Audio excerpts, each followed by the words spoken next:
नमस्कार मित्रांनो, मी गणेश मानकर इग्नाइट अकॅडमीच्या या व्हिडिओमध्ये मी तुम्हा सर्वांचे स्वागत करतो. मित्रांनो, महाराष्ट्र शासनाने एक महत्त्वाचा निर्णय घेतलेला आहे. याच्या माध्यमातून जे काही एकाकी, ज्या काही आयसोलेटेड पोस्ट असतात, तर त्यांच्या संदर्भातल्या आरक्षणासंदर्भातला एक महत्त्वपूर्ण निर्णय जो आहे, तर तो महाराष्ट्र शासनाने इथे घेतलेला आहे. याच्याविषयीची संपूर्ण माहिती आपण आजच्या या व्हिडिओमध्ये घेणार आहोत. म्हणून आपण हा व्हिडिओ जो आहे तर तो पूर्ण बघायचा आहे. बघा, महाराष्ट्र शासनाचा नुकताच एकाकी पदांच्या म्हणजे आयसोलेटेड पोस्ट म्हणजे जे पद एकच आहे डिपार्टमेंटमध्ये अशा पदांच्या आरक्षणाबाबत जो आहे तर तो महाराष्ट्र शासनाने निर्णय घेतलेला आहे. बघा, सामान्य प्रशासन विभाग यांच्याकडून आलेलं हे पत्रक पाहायला मिळतं. 6 एप्रिल 2026 रोजी आलेला हा GR आपल्याला पाहायला मिळतो. तत्पूर्वी आगामी होणाऱ्या नगर परिषद, तलाठी, मनपाच्या सर्व सरसेवा भरतींसाठी सर्वसमावेशक सरसेवा भरती बॅच आपली लाईव्ह स्वरूपात सुरू झाली. मित्रांनो, आजच इग्नाइट अकॅडमीचे ऍप्लिकेशन डाउनलोड करून तुम्ही या बॅचला एनरोल करू शकतात. GR मध्ये काय सांगितलेले पाहूया.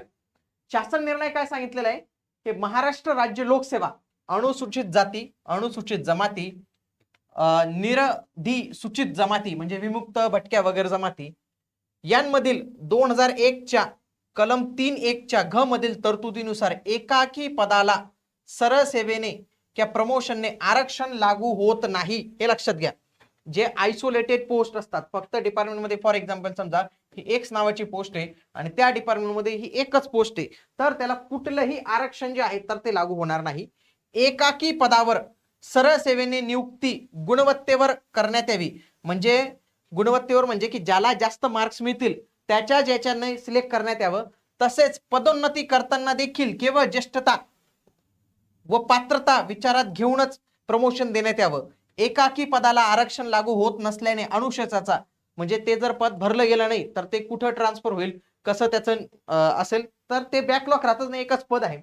हा आदेश शासकीय, निमशासकीय सेवा मंडळे, महामंडळे, ग्रामीण स्थानिक स्वराज्य संस्था, नागरी स्थानिक स्वराज्य संस्था, शासकीय अनुदान प्राप्त संस्था, विद्यापीठे, सहकारी संस्था, शासकीय उपक्रम या सर्वांना हा आदेश जो आहे, हा जो GR आहे तर हा लागू होतो. मित्रांनो, हे लक्षात घ्या. बघा, वैधानिक तरतूद कशा संदर्भातली त्यांनी घेतली. महाराष्ट्र राज्य लोकसेवा अधिनियम 2001 च्या 3(1) घ मधील तरतुदीनुसार हा एक निर्णय घेण्यात आलेला आहे.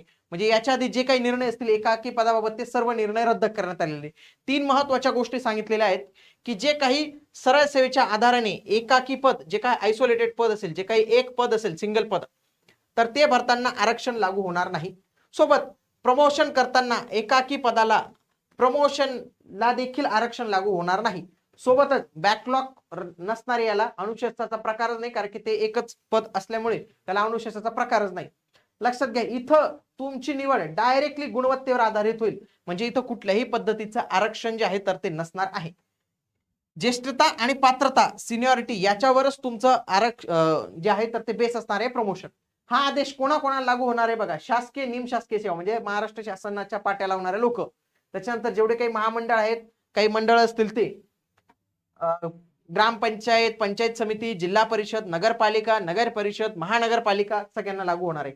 शासकीय अनुदान प्राप्त संस्था सगळ्या संस्थांना, विद्यापीठे, सहकारी संस्था, शासकीय उपक्रम या सर्वांना हा आदेश जो आहे तर तो लागू होणार आहे. तर हे इथं समजणं इथं महत्वाचं आहे. जे काही आयसोलेटेड पोस्ट असतील, ज्या काही एकच पद असेल, ज्या काही डिपार्टमेंटमध्ये त्या नावाने त्या कामाचं, तर त्यांना आता आरक्षण लागू होणार नाही. हे तुम्ही इथं समजून घेतलं पाहिजे. हा आदेश पूर्वी पण होता, परंतु आता हा नवीन आदेश काढून बाकी सगळे जे काही वेगवेगळे GR असतील तर ते अधिक्रमित करण्यात आलेले आहेत आणि अशा माध्यमातून हा आदेश सर्वांना आता लागू करण्यात आलेला आहे. म्हणजे आगामी काळात ज्या काही डिपार्टमेंटमध्ये एकच पद असेल ते आणि त्याच्याविषयीची जेव्हा जाहिरात येईल तर त्यावेळी त्याला रोस्टर सिस्टीम वापरणार नाही. हे लक्षात घ्या. रोस्टर सिस्टीम त्याला वापरता येणार नाही, हे लक्षात घ्या. म्हणजे फॉर एक्झाम्पल एखाद्या डिपार्टमेंटमध्ये 100 पद असतील, ओके, 100 पद असतील. आता याची एक जाहिरात तर येत नाही, लक्षात घ्या, एक जाहिरात येत नाही, अशी एका पदासाठी जाहिरात येत नाही. पण समजा एखाद्या याच्यात एकच पद मंजूर आहे, मंजूर पद एकच आहे आणि याची जाहिरात येणार असेल तर यावेळी मात्र कुठलंही आरक्षण लागू होणार नाही. जनरली काय असतं, फॉर एक्झाम्पल एखादं 100 पदांचं डिपार्टमेंट आहे, 100 पदं मंजूर आहेत, तर त्याची एक पदाची येतच नाही कधी, तर आली जरी तर ते रोस्टर सिस्टीम नुसार करून टाकतात, कारण की 100चं रोस्टर करणं सोपं जातं. परंतु ज्या डिपार्टमेंटला एकच पद मंजूर आहे एखाद्या पदाचं, तर त्याला कसं लावायचं रोस्टर, तर ते चुकीचं होऊन जातं. म्हणून त्याला रोस्टर हे लागू होणार नाही. मग त्याचं प्रमोशनला रोस्टर लागू होणार नाही, कुठे त्याला बिंदू नामावली वगैरे काही गोष्टी लागू होणार नाही. या तुम्ही इथं समजून घेतल्या पाहिजे. हा एक महत्वपूर्ण जो आहे तर तो जी आर इथं होता. सरळ सेवा गुणवत्ता आधारानेच होईल. पदोन्नती हे ज्येष्ठता आणि पात्रता या आधारे जे आहेत तर ते होणार आहे. या सगळ्या काही गोष्टी तुम्हाला ज्या आहेत तर त्या सांगितलेल्या आहे. महत्वपूर्ण निर्णय होता. आगामी काळात ज्या काही एका पदासाठी वॅकन्सी येतील, म्हणजे एखाद्या डिपार्टमेंटमध्ये एकच पद मंजूर असेल तर त्याच्यासाठी हा निर्णय जो आहे तो लागू करण्यात येणार आहे. सरळ सेवेची एक नवीन बॅच मित्रांनो, महाराष्ट्रातून सर्वात जास्त निकाल देणारी टीम तुमच्यासाठी घेऊन आलेली आहे. इग्नाइट अकॅडमीच्या ऍप्लिकेशनवर याची बॅच अवेलेबल आहे. लाईव्ह स्वरूपाचे लेक्चर्स सुरू आहेत. आजच ही बॅच जी आहे तर ती जॉईन करा. भेटूया पुढील व्हिडिओमध्ये. तोपर्यंत जय हिंद, जय महाराष्ट्र, धन्यवाद.